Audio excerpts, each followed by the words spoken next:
Welcome back to The Explainer. Today, we're going to embark on a pretty incredible journey to map out the hidden architecture of human behavior.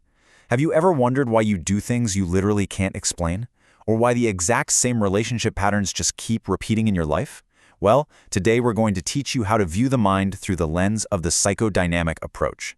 Think of it as a theoretical flashlight, helping us illuminate the deeply buried, invisible forces that pull the strings of our everyday behavior. Okay, let's dive right into our syllabus. To teach you how this all works, we're going to cover unlocking the unconscious mind, the architecture of your mind, the therapy process, modern uses and cultural flaws, and finally, we'll look at a real-world case study. Starting with Section 1, Unlocking the Unconscious Mind, aka the Invisible Puppeteer. The fundamental lesson we want to teach here is that your psychological functioning, and honestly your entire adult personality, is driven by unconscious processes that formed way back in early childhood. We call this psychic determinism. So the crucial point is that in this framework, absolutely nothing is an accident.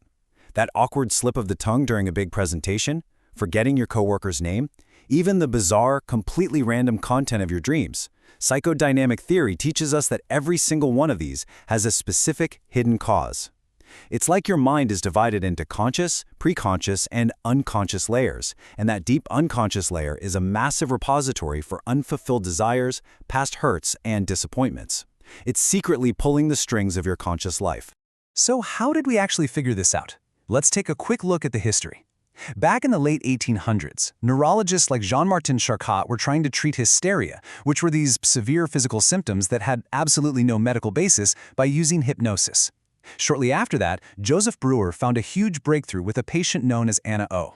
He discovered the talking cure, realizing that she actually found immense physical relief simply by expressing buried emotions and memories. Finally, Sigmund Freud took this a massive step further. He ditched hypnosis altogether in favor of free association, basically just having patients say whatever comes to mind. Freud realized that the actual relationship between the doctor and the patient was the real agent of change. Moving on to Section 2, Architecture of Your Mind, the Blueprint. Now that we know the history, let's map out the intense conflict happening inside your head right now.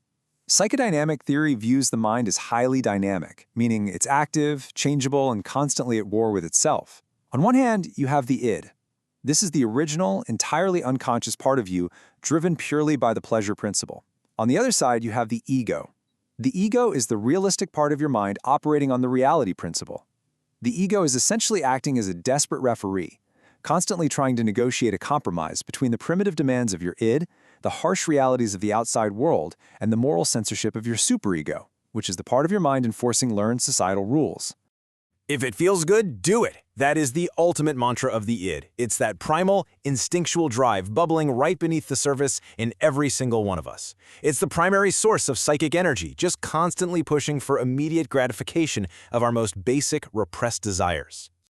But here's a question we need to ask ourselves. If the id is constantly screaming for what it wants, and society is constantly telling it no, how does your brain protect itself from the overwhelming anxiety of that conflict? The answer lies in defense mechanisms. These are unconscious strategies your ego uses as a shield. When we face extreme stress or when we fail to smoothly navigate early psychosexual developmental stages, the ego deploys these defenses. For example, you might use repression to just completely bury a painful thought, or regression, literally falling back into childlike behaviors to cope. There's denial, and of course projection, where you attribute your own unacceptable thoughts or feelings onto someone else. We all use these strategies to manage the chaos of our internal blueprint. Let's move to how this builds across the broader field of psychology. While Freud founded this structural model, a lot of pioneers expanded our map of the mind. Carl Jung broke away to teach us about the collective unconscious and concepts like introversion. Alfred Adler theorized that humans are driven by social interest rather than just biological instincts. Others, like Melanie Klein and Anna Freud, expanded on how we relate to childhood figures and how our ego defends itself. And Erik Erikson shifted the focus heavily towards socialization and acculturation. So the psychodynamic umbrella is actually vast. That brings us to Section 3, the therapy process explained, the clinical journey. So how do therapists actually navigate this incredibly complex architecture to help patients achieve deep insight? Well, the absolute cornerstone of this therapy is a concept called transference. This is the unconscious application of emotional experiences and expectations from early relationships, usually with parents, directly onto the therapist. The patient literally starts treating the therapist like a figure from their past. Interestingly, the therapist's own emotional reaction to this is called countertransference, which they actually use as a tool to gain crucial information about how the client impacts others interpersonally. The clinical journey follows a very structured, sequential path. It kicks off with the opening phase, where face-to-face interviews help locate the patient's defensive blind spots. Then comes regression. The therapist's deliberate neutrality intentionally causes the client to fall back on primitive defenses, generating rich material to analyze. Step 3 is transference, where the client begins repeating those past relationship patterns. Step 4 is working through. This is a long phase of examining the client's unconscious resistance and using techniques like dream interpretation to find latent meanings. Finally, termination deals with the loss of the therapist and consolidates all the insights gained. Next up is Section 4, Modern Uses and Cultural Flaws. Reality check. Any framework this historically massive requires an objective look at both its modern clinical applications and its significant criticisms.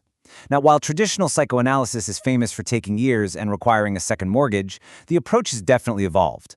Today, short-term psychodynamic psychotherapies, or STTPs, are highly structured and shorter treatments actively used for severe clinical issues. These are considered highly efficacious for adult depression, and there's growing evidence for their success in treating generalized anxiety disorder, opiate dependence, and even certain forms of borderline personality disorder. Now, what's really interesting about this slide is the tension between the therapy's depth and its cultural limits. On one hand, it provides a profoundly holistic understanding, offering deep, individualized insight rather than just treating surface symptoms. On the other hand, the theory is heavily criticized for its Western bias. It is fundamentally rooted in Euro-American values of individualism and autonomy. Think about it, a therapy focused purely on insight and disclosing highly intimate details to a complete stranger can be incredibly culturally alienating for people from action-oriented or problem-solving cultures. For them, such disclosure might be a cultural taboo rather than clinical resistance. Furthermore, the framework faces major scientific scrutiny. Critics, most notably Hans Eysenck, have argued that historical rates of improvement in psychodynamic therapy were statistically no better than spontaneous recovery, meaning patients might have just improved on their own over time. Impartially speaking, a core limitation of this approach is its lack of empirical support. This is largely because concepts like the unconscious mind or the id are incredibly difficult to define operationally, let alone test in a rigorous experimental scientific setting. Finally, let's move to Section 5, Case Study. Meet Michael. To truly grasp this framework and teach you how it works in practice, let's bring these concepts out of the textbook and apply them to a real-world case study from the source material. Meet Michael. Michael is a law student who originally sought therapy simply to treat his depression. But his psychodynamic therapist didn't just look at the surface symptoms of his mood. Guided by the principles we've discussed, the therapist assumed Michael's problem stemmed from deeper, unconscious conflicts and intensely unresolved anger directed toward parents he perceived as rejecting during his childhood.